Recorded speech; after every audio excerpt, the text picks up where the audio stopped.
They laughed at her during the will reading, but no one was laughing when the lawyer said her name. It started with a silence so heavy you could almost hear it, the kind that makes your chest tighten before anyone even says a word.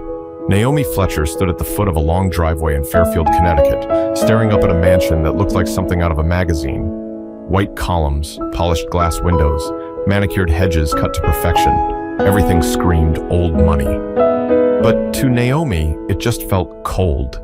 She adjusted the strap of her small purse and took a deep breath. She'd never been here before, never even met most of the people waiting inside, but it didn't matter. Her mother had begged her to come, said her grandfather would have wanted it. Naomi's mother, Renee, had passed away 2 years earlier, and this was all that was left of that side of the family. The side that never came around, never sent cards, never called. But now that her grandfather was gone, they all wanted to play family again. As she reached the front door, "Golly is ours up, y'all." She could already hear voices from inside. Laughter, glasses clinking, the low hum of people catching up like it was a reunion. She hesitated before pressing the doorbell. The door swung open almost instantly. A tall woman in her 40s looked Naomi up and down. Her name tag read, Catherine Dunley.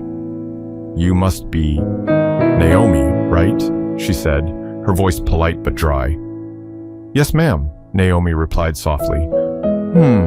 Well, everyone's already in the living room. Come in." Naomi stepped inside. The air smelled like lemon polish and perfume. Portraits lined the walls, paintings of serious-looking men in suits and women holding pearl necklaces. She could feel their eyes on her. The living room was massive, full of people dressed in black designer clothes. The moment Naomi entered, the laughter died down. Heads turned. Conversations paused mid-sentence. Someone whispered. Someone else snickered. Naomi didn't look up. She just kept walking, clutching the silver bracelet around her wrist, the one her grandfather had given her on her 9th birthday. "Always remember who you are," he'd told her. Those words were the only reason she'd found the courage to come today. She sat quietly at the far end of the couch. Everyone else, her uncles, cousins, and their spouses, stood in small clusters, whispering and watching. A few forced smiles, but mostly stares. A man with slick gray hair leaned over to his wife. "Did you know she was coming?" The woman shrugged. "I thought Renee's side wasn't invited." Naomi heard every word. Her face stayed calm, but her fingers traced the bracelet again and again. She felt like a stranger in a place that should have been family. Moments later, the lawyer, Mr. Benton, walked in, a short man in a navy suit carrying a leather folder. He smiled awkwardly. "All right, everyone. Thank you for coming. We'll begin in just a few minutes." The room quieted. Naomi's eyes drifted toward the large portrait above the fireplace. Her grandfather, Henry Fletcher, standing beside a classic black car, proud and tall. She remembered how he used to take her fishing when she was little, before her mother stopped bringing her around. She could almost hear his voice. "Don't let people tell you who you are, Naomi. Show them." But looking around now, surrounded by polished shoes and fake smiles, she wondered if he'd really want her here. Catherine sat nearby, crossing her legs. "So, Naomi," she began, "you came all the way from Baltimore for this?" Naomi nodded. "Yes, ma'am." "That's quite a trip," Catherine said, forcing a smile. "I didn't even know Henry kept in touch with you." "He called me sometimes," Naomi said softly. "Mostly birthdays." The woman's smile faltered just a little. "Well, that's sweet." Naomi could feel the sting beneath those words, like she was being reminded that she didn't belong. But what she didn't know yet was that before this day ended, every single person in that room would look at her differently. The moment the lawyer stepped out of the room to grab a few documents, the tension cracked open. What had been quiet politeness turned into low murmurs and judgmental glances. Naomi tried not to stare, but it was impossible to ignore how every conversation seemed to orbit around her. "She really came," a man said near the fireplace. His voice carried easily. Another woman laughed softly. "Of course she did. Probably thinks there's money in it."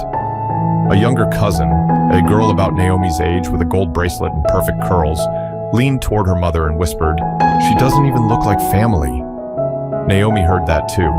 She shifted in her seat, pretending to check her phone, but her hand trembled. Catherine's husband, Douglas, poured himself a drink and said to no one in particular, "You know, Henry always had a soft spot for lost causes." The room chuckled quietly. Naomi's jaw tightened, but she stayed quiet. She'd learned a long time ago that silence could protect you when words made things worse. Then someone finally addressed her directly. "So, Naomi," a man named Gerald, her grandfather's nephew, began. He was tall and broad, with an expensive watch that gleamed under the chandelier. "How did you even know Grandpa Henry?" Naomi blinked. "He was my grandfather." Gerald smirked. "Right, but I mean, did you ever actually spend time with him?" "We never saw you around." Naomi's voice was soft but steady. "When I was younger, yes.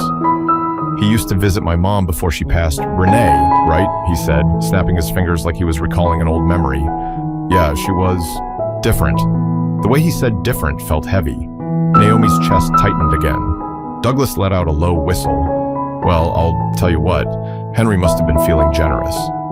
I can't imagine what he'd leave behind for a stranger," that drew another round of quiet laughter. Naomi swallowed hard. "I'm not a stranger." Her voice surprised even her, firm, clear. Catherine's eyes flicked toward her, brows raised. "No one said you were, dear." "Yes, you did," Naomi replied, meeting her gaze. For a moment, the room went silent again. The air shifted. Gerald cleared his throat, pretending to rearrange his tie. Just then, the lawyer came back, saving Naomi from the thick silence. He carried a stack of papers and a sealed envelope. "All right, folks," he said, his voice light. "Let's get started, shall we?" Everyone straightened up, pretending they hadn't just been gossiping. But Naomi saw the way they looked at her, the kind of look that made you feel small before you even said a word. She exhaled slowly, telling herself to stay calm. Her grandfather believed in her. He had to. Why else would he ask her to be here? The lawyer cleared his throat again, taking his seat at the center of the room. The fire behind him crackled softly. "We'll begin with a brief message Mr. Fletcher asked me to read before we get into the details." The chatter died instantly. Naomi sat up a little straighter. Mr. Benton unfolded a letter and began. "To my family, if you're hearing this, I've already gone home. I've lived a full life, full of mistakes, lessons, and love. What matters most now isn't what I've left behind, but who I've left it to." A few people smiled, trying to look sentimental. But Naomi felt something twist in her chest. She recognized his handwriting from years ago, those strong loops and neat spacing. He had written this himself. But before the lawyer even reached the second paragraph, one cruel comment would shatter what little peace remained in that room.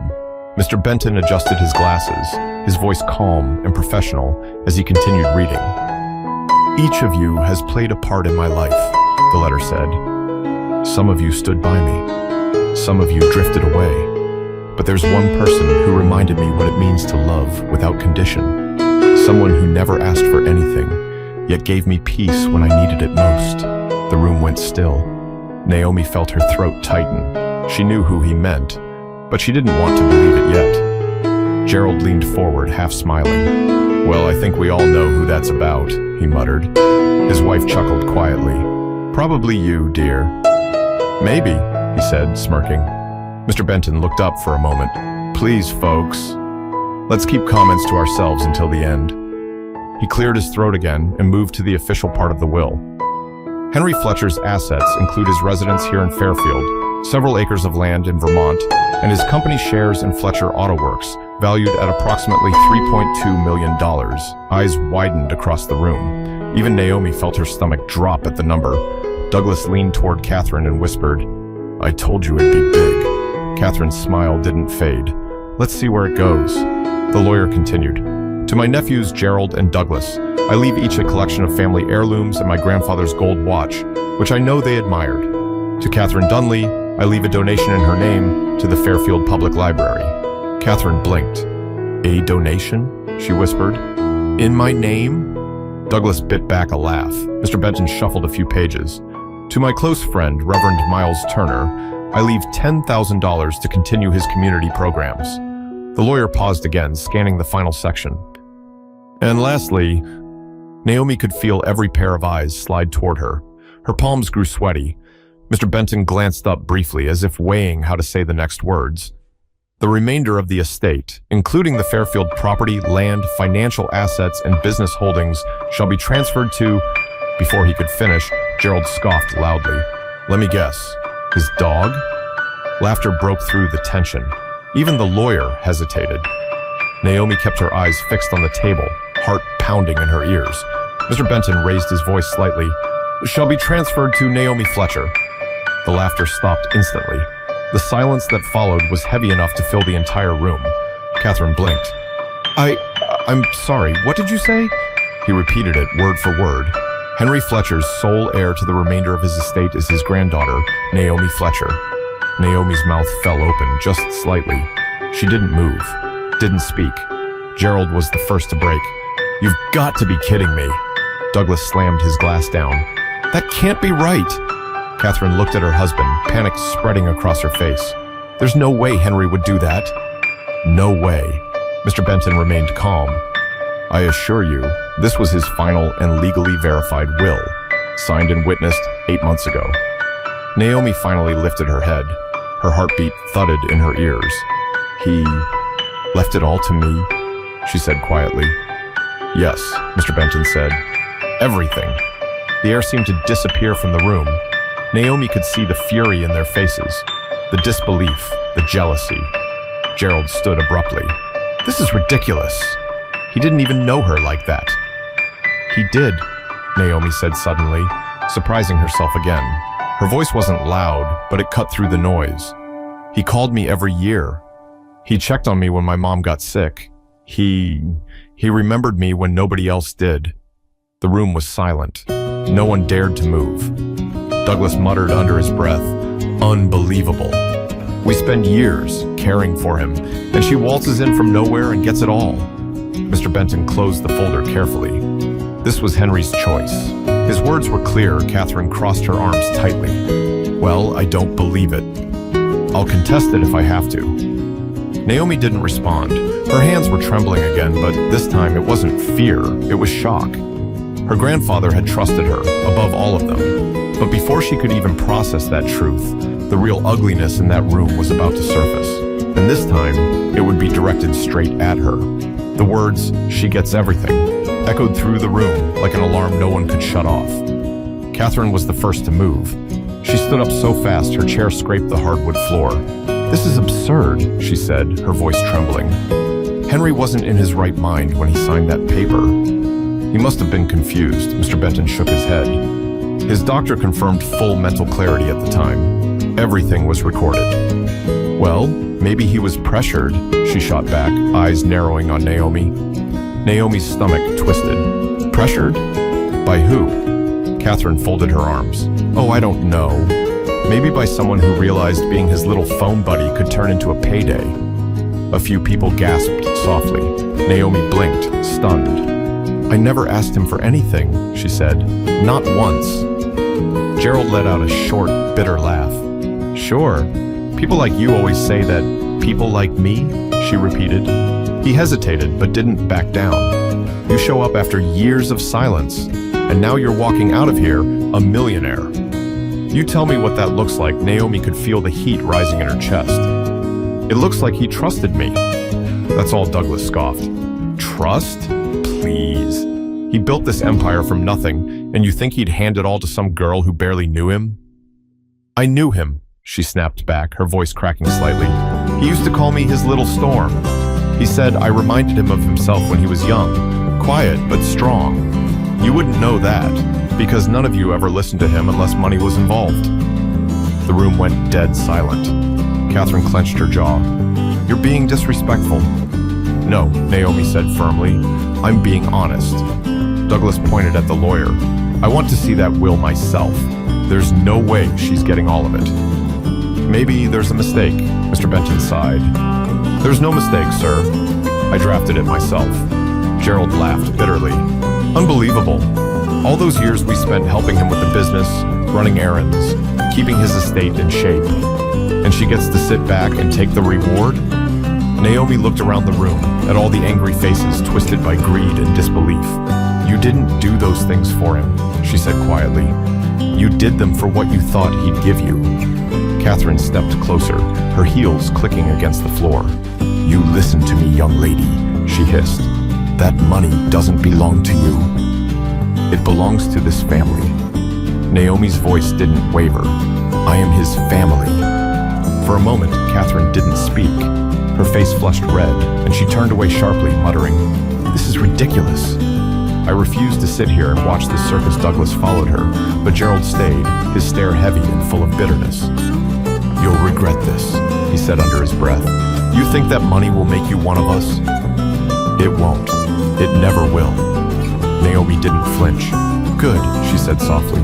"I don't want to be one of you." The words hung in the air like smoke.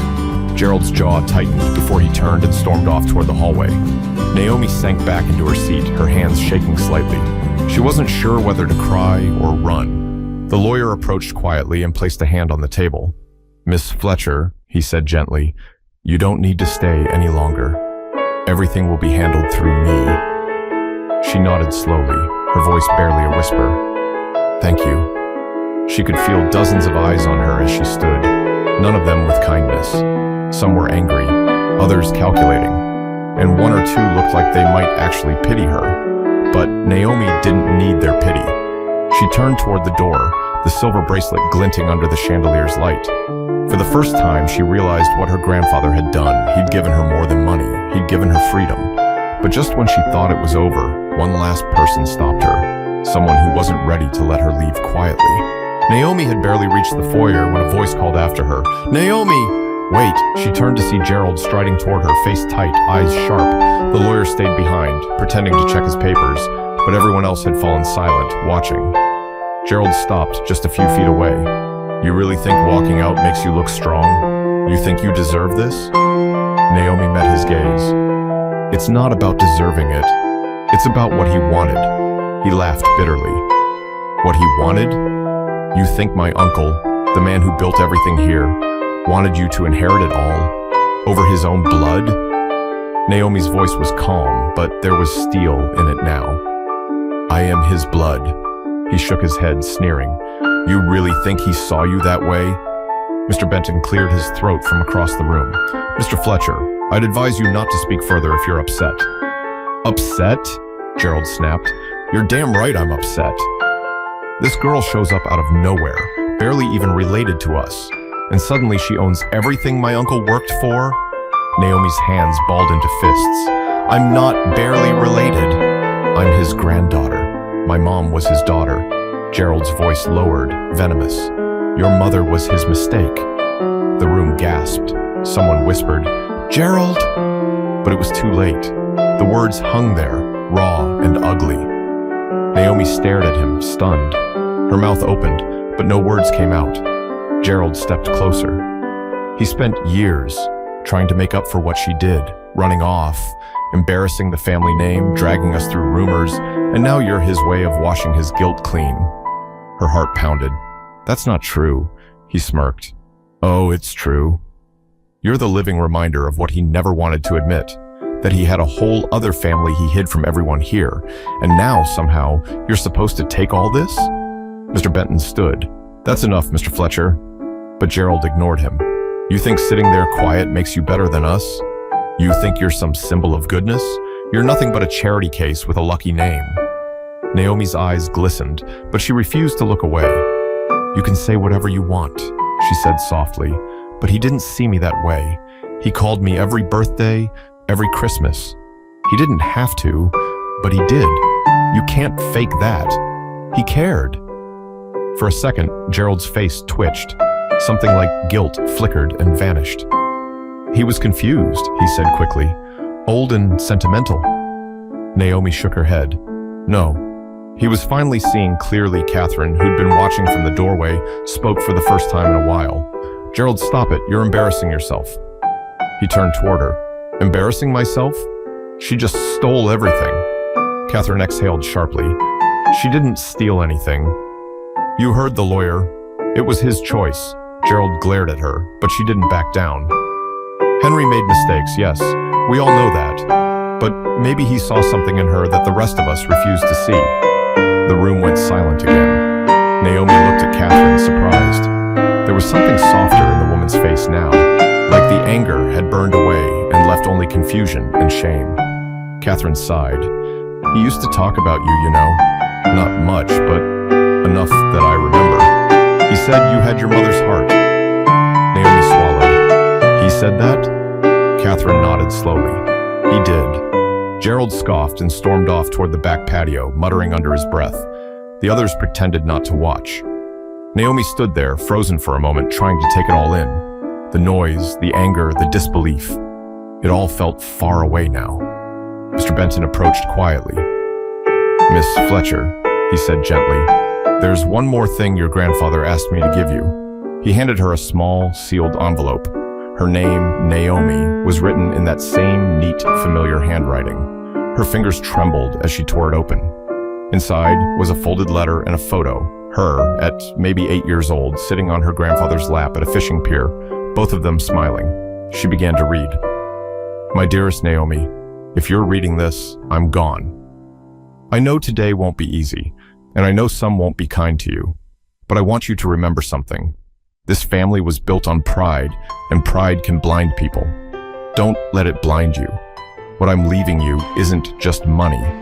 It's a chance to make something right. You have my heart and my name. Use them well. Don't hate them for how they treat you. They only know what they were taught. Be better than that. Love, Grandpa. Henry." Naomi folded the letter carefully, pressing it against her chest. The lawyer looked at her kindly. "He was proud of you, you know. He told me that the day he signed the papers." Naomi nodded, tears sliding down her cheeks. I believe that. But outside that house, the real world was waiting, and not everyone was ready to accept that the girl they mocked was now the one in control. The heavy wooden door clicked shut behind Naomi as she stepped out into the cold afternoon air. The sky hung low, gray and heavy, like the house itself was casting a shadow over her. She paused at the edge of the stone steps, clutching the letter to her chest. For a brief moment, she thought about her mother, how proud she would have been, how she would have told Naomi not to let those people get under her skin. But before she could even take a breath of relief, the door burst open again. It was Douglas, his voice booming. "Hey!" Naomi turned slowly. He was followed by Catherine, her arms crossed tight over her chest. Behind them, Gerald lingered near the doorway, pacing like a man about to explode. Douglas walked down the steps toward her. "You think this is over?" he said. "You think you can just walk away with everything and leave us standing here?" Naomi frowned. "I didn't take anything from you." "You took everything," he snapped. "That land, the house, the company, everything Henry built with his family." Naomi took a step back, her voice calm but firm. "He was my family too." "Barely," Douglas spat. "Your mother walked out on him, remember? Left him humiliated. And now her daughter gets to wear the crown?" Catherine stepped forward. "Douglas, stop." "No," he said, eyes burning. "She needs to hear it. She thinks that bracelet makes her part of us. That's a piece of silver, not a bloodline." Naomi swallowed hard. "I didn't ask for any of this." Douglas shook his head, laughing bitterly. "Oh, you don't have to ask. People like you never do. You just wait for someone else to hand it to you." Naomi's voice rose suddenly. "People like me? You mean someone who wasn't invited until money was involved? Someone who didn't fit your picture of what this family's supposed to look like?" Douglas froze, his jaw tight. The silence between them said what no one else wanted to admit. Catherine finally spoke again, her tone quieter this time. "Douglas, that's enough. You're making it worse." Naomi turned to leave, but Catherine's voice stopped her. "Naomi." Naomi hesitated, glancing over her shoulder. Catherine took a slow breath. "I'm sorry for what was said in there, for what we said. You didn't deserve that." Douglas looked at her like she'd lost her mind. "Catherine, don't," she snapped. "Henry trusted her. That means something." For the first time, Naomi saw sincerity in Catherine's face. Not pity, understanding. Naomi nodded slightly. "Thank you," she said softly. Catherine stepped closer. "I don't expect forgiveness, but if you ever need help managing the estate or the company, I can show you where things are. Henry would have wanted someone to guide you." Naomi looked at her for a long moment. "Maybe, but I think he wanted me to figure it out on my own first." Catherine smiled faintly. "He always did like to test people." Douglas huffed, muttering under his breath as he walked away. Gerald still stood in the doorway, arms folded, watching everything like a storm cloud that hadn't moved on yet. As Naomi turned to head down the driveway, she heard him call out, "You think you've won, don't you?" She stopped but didn't turn around. Gerald's voice echoed, "You'll see. That money won't make anyone love you. It won't fill the space your mother left. It'll just make people come around for all the wrong reasons." Naomi closed her eyes. "Then I guess I'll just have to be careful who I let close." And with that, she walked away. Her boots crunched against the gravel as she reached the gate, her heart heavy but steady. The world beyond the mansion felt different now. It wasn't brighter, but it was hers. A car honked softly, snapping her out of her thoughts. It was Mr. Benton pulling up beside her. He rolled down the window. "Need a ride back to the station?" Naomi smiled faintly. "Yeah, thanks." As the car drove off, she watched the estate disappear in the rearview mirror. The pillars, the walls, the people, they all grew smaller until they were gone. Mr. Benton glanced at her. "You handled yourself well in there. Not many people your age could have." Naomi shrugged slightly. "I just, didn't want to give them what they wanted." "And what's that?" he asked. "For me to break," she said quietly. He nodded. "Your grandfather would have been proud." Naomi smiled faintly, staring out the window as raindrops began to hit the glass. "I think he already was." But even with the weight lifted, Naomi knew the hardest part wasn't behind her. It was what came next. What she'd do with everything he left her, and whether she could prove she was worthy of the faith he'd placed in her. 2 weeks later, Naomi stood on the front steps of the same mansion. Only this time, it was quiet. The whispers, the anger, the laughter that once filled the halls had all faded. The estate was hers now, legally transferred and signed. Every key, every deed, every share of Fletcher Auto Works belonged to her. But it didn't feel like victory. It felt like responsibility. She turned the old brass key in her hand, staring at the engraved initials, H. Her grandfather's touch was still everywhere. His books in the study, his worn leather chair by the window, his scent faintly clinging to the hallways. Inside, sunlight spilled across the polished floors. For the first time, Naomi walked through the rooms without anyone watching her. No eyes judging, no whispers waiting to trip her up. Just quiet. She wandered through the house slowly, past the framed newspaper clippings of her grandfather, shaking hands with city officials, past the grand piano her mother used to play when she was a teenager, past the photo wall where Henry's life had been frozen in time, each smile, each milestone. She stopped in front of one picture in particular, her mother Renee, standing beside her father at a picnic, holding baby Naomi. Her grandfather stood in the background, not smiling, but watching, like a man who wanted to be close, but didn't know how. Naomi touched the glass. "You did your best, didn't you?" she whispered. The house was silent, but in that silence, she felt him, the warmth of his memory. Downstairs, Mr. Benton waited with a small folder. "All the transfers are done," he said kindly. "You're officially the owner now."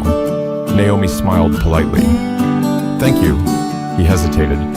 "You planning to live here?" Naomi looked around the enormous space. "Maybe not yet." He nodded. "Fair, a house this big can feel empty when you're alone." "Yeah," she said quietly. "It already does." He handed her one more envelope before leaving. This was found in the study drawer. "It's addressed to you." After he left, Naomi sat down at the large oak table and opened it. Inside was a note written in her grandfather's familiar handwriting. "Naomi, if you've come this far, I know you've seen the worst of them, and maybe the best too. Don't let this house turn into another cage. Use what I've given you to build something real, something that helps others the way you helped me remember who I was. I trust you, Grandpa." Naomi let out a shaky laugh. "Always leaving me puzzles, huh?" She walked out onto the porch, the wind moving through the trees. The long driveway that had once felt like a walk of shame now looked like a path to something new. Her phone buzzed. It was Catherine. Naomi hesitated before answering. "Hello?" Catherine's voice was calm. "I just wanted to check in. Make sure you're doing all right." "I'm okay," Naomi said, still trying to figure out what comes next.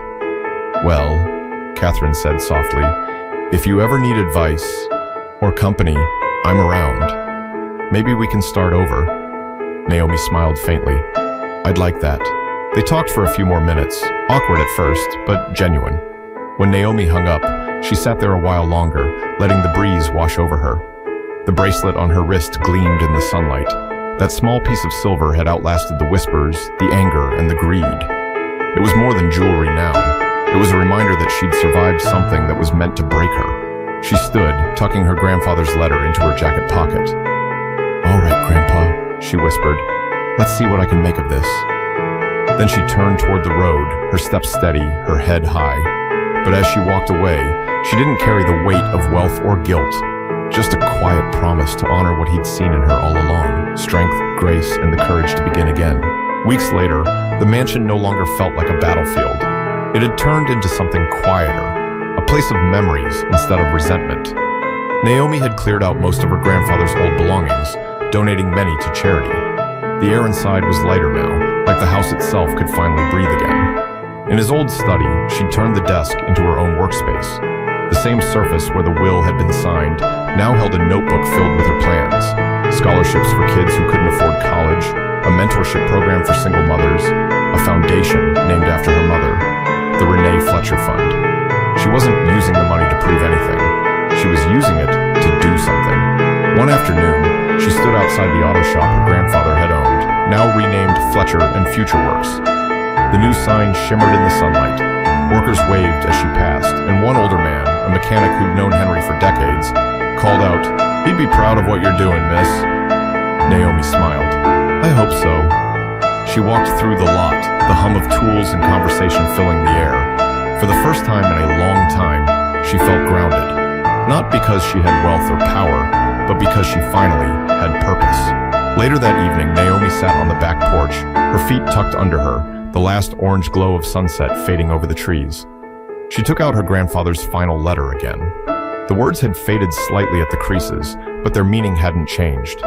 He'd trusted her to be better, to rise above bitterness, to be the kind of person who built bridges where others built walls.